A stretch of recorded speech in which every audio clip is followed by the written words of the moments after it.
തൃശൂരിൽ നിരപരാധിയെ പോലീസ് കള്ളക്കേസിൽ കുടുക്കി ജയിലിലാക്കിയെന്ന് പരാതി ഉയരുന്നു. ആളൂരിൽ വ്യാജ മദ്യം നിർമ്മിച്ച കേസിലെ പ്രതിക്ക് പകരം രോഗിയായ ഭാര്യ പിതാവിനെ അറസ്റ്റ് ചെയ്തുവെന്നാണ് ഇപ്പോഴുയരുന്ന പരാതി. 24 പ്രൈം ടൈം ബ്രേക്കിംഗ്.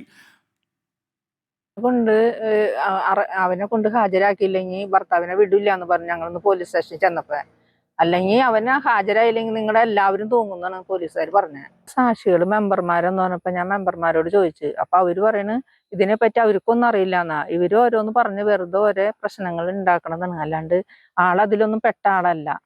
ആളെന്നിട്ട് ഇപ്പൊ 2ാം പ്രതിയാണെന്നും പറഞ്ഞിട്ട് കോടതിയിൽ ഹാജരാക്കാൻ കൊണ്ടുപോകുന്നു പറയണേ. ആ മെമ്പർമാര് അവരോട് ഞാൻ നേരിട്ട് ചെന്ന് ചോദിച്ചു. അപ്പൊ അവര് പറയണത് എന്നിട്ടെന്ന് വെച്ചാൽ അവര് പേപ്പറിൽ ഒന്ന് വായിച്ചു നോക്കാണ്ടാണ് ഒപ്പിട്ടെന്ന് പറയണേ. എന്താ എഴുതി ചേർത്തേക്കണെന്ന് അവർക്ക് അറിയില്ലായിരുന്നു. ഈ പരാതിയുടെ കൂടുതൽ വിശദാംശങ്ങളുമായി തൃശ്ശൂരിൽ നിന്ന് സൂരജ് സജി തത്സമയം പ്രൈം ടൈമിൽ ചേരുകയാണ്. പറയൂ സൂരജ് സജി.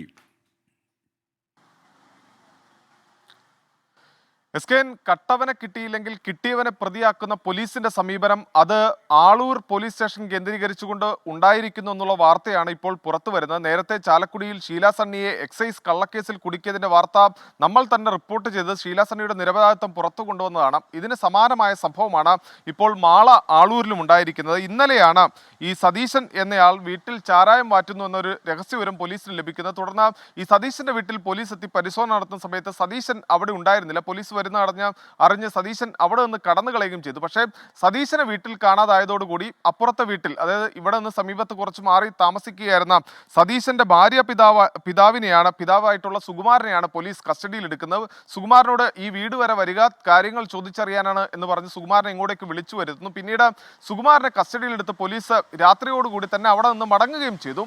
പിന്നീട് ഇന്ന് പകൽ മുഴുവൻ സുകുമാരനെ വിട്ടുകിട്ടാതായതോടുകൂടി കുടുംബം ഒരു അഭിഭാഷകനെയും കൂട്ടി ഈ ആളൂർ പോലീസ് സ്റ്റേഷനിലെത്തി സുകുമാരനെ വിട്ടുകിട്ടണം എന്ന ആവശ്യം മുന്നോട്ട് വെച്ചു. പക്ഷേ അപ്പോൾ പോലീസ് പറഞ്ഞത് ഈ സതീശൻ കീഴടങ്ങുകയാണെങ്കിൽ സുകുമാരനെ വിട്ടയക്കാം എന്നുള്ളതാണ് ഈ അഭിഭാഷകനോടക്കം അറിയിച്ചത്. ഇതോടുകൂടി കുടുംബം പറഞ്ഞു, അങ്ങനെയെങ്കിൽ ഞങ്ങൾ ഡിവൈഎസ്പിക്ക് പരാതി നൽകും, ഇത്തരത്തിൽ ഒരു തരത്തിലും പങ്കില്ലാത്ത ആളെയാണ് നിങ്ങൾ കസ്റ്റഡിയിൽ വച്ചിരിക്കുന്നത്, അത് ഒരു തരത്തിലും അംഗീകരിക്കാൻ കഴിയില്ല, ഡിവൈഎസ്പിക്ക് പരാതി നൽകും എന്ന് കുടുംബം പറഞ്ഞുകൊണ്ട് ആ സ്റ്റേഷനിൽ നിന്ന് കുടുംബം ഡിവൈഎസ്പിക്ക് പരാതി നൽകുന്നതിന് വേണ്ടി നീങ്ങിയതോടുകൂടിയാണ് ഇത്തരത്തിൽ ഈ സുകുമാരനെ 2ാം പ്രതിയാക്കിക്കൊണ്ട് അറസ്റ്റ് ചെയ്യുന്ന നടപടിയിലേക്ക് ഇപ്പോൾ പോലീസ് കടന്നിരിക്കുന്നത്. ഇതുമായി ബന്ധപ്പെട്ടുകൊണ്ടുള്ള സുകുമാരന്റെ കുടുംബത്തിന്റെ പ്രതികരണമാണ് നമ്മൾ പുറത്തുവിട്ടത്. അവർ പറയുന്നത് ഇത്തരത്തിലാണ്. ഇന്നലെ ഈ സംഭവം നടക്കുന്ന സമയത്ത് സുകുമാരൻ ഇതുമായി ബന്ധപ്പെട്ട് ഒരു തരത്തിലുള്ള ഇടപെടൽ നടത്തിയിട്ടില്ല. പക്ഷേ മരുമകനാണ് ഈ ചാരായം മാറ്റിയ കേസിൽ പ്രതിയായത്. പക്ഷേ മരുമകനെ കിട്ടാത്തതിന്റെ പേരിൽ ഈ സുകുമാരനെ കള്ളക്കേസിൽ കുടുക്കുകയായിരുന്നു എന്നുള്ളതാണ് കുടുംബത്തിന്റെ ആരോപണം. എന്തായാലും കോടതിയിൽ ഹാജരാക്കിയ സുകുമാരനെ ഇപ്പോൾ റിമാൻഡ് ചെയ്യുകയും ചെയ്തിട്ടുണ്ട്. സ്കെയിൻ, അതുമായി ബന്ധപ്പെട്ടുകൊണ്ട് ഒരു പ്രധാനപ്പെട്ട കാര്യം, ഈ സംഭവം നടന്നതിന് തൊട്ടു പിന്നാലെ ഇതുമായി ബന്ധപ്പെട്ടുകൊണ്ട് CA അടക്കം വലിയ രീതിയിൽ ഈ മാധ്യമങ്ങളിൽ വാർത്ത വരുത്തുന്നതിന് വേണ്ടിയുള്ള ഒരു ശ്രമം, അത് മാധ്യമ മേഖലയിൽ പ്രവർത്തിക്കുന്ന മാധ്യമപ്രവർത്തകരെ നേരിട്ട് വിളിച്ചുകൊണ്ട് ഈ വാർത്ത നൽകണമെന്ന തരത്തിലുള്ള പ്രചാരണം അടക്കം നൽകിയിരുന്നു.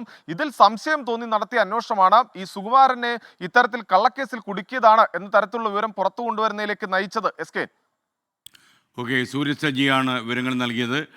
കട്ടവനെ കണ്ടില്ലെങ്കിൽ കണ്ടവനെ പിടിക്കുക എന്ന് പറയുന്ന ആ പരിപാടിയാണ് നടന്നത്. ആളൂരിൽ നടന്ന ഈ സംഭവം തീർച്ചയായിട്ടും പ്രതിഷേധാർഹമാണ്. ഈ പറയുന്നതൊക്കെ നേരാണെങ്കിൽ മേലുദ്യോഗസ്ഥന്മാർ അന്വേഷിക്കട്ടെ, നിരപരാധിയെ പുറത്തുവിടട്ടെ.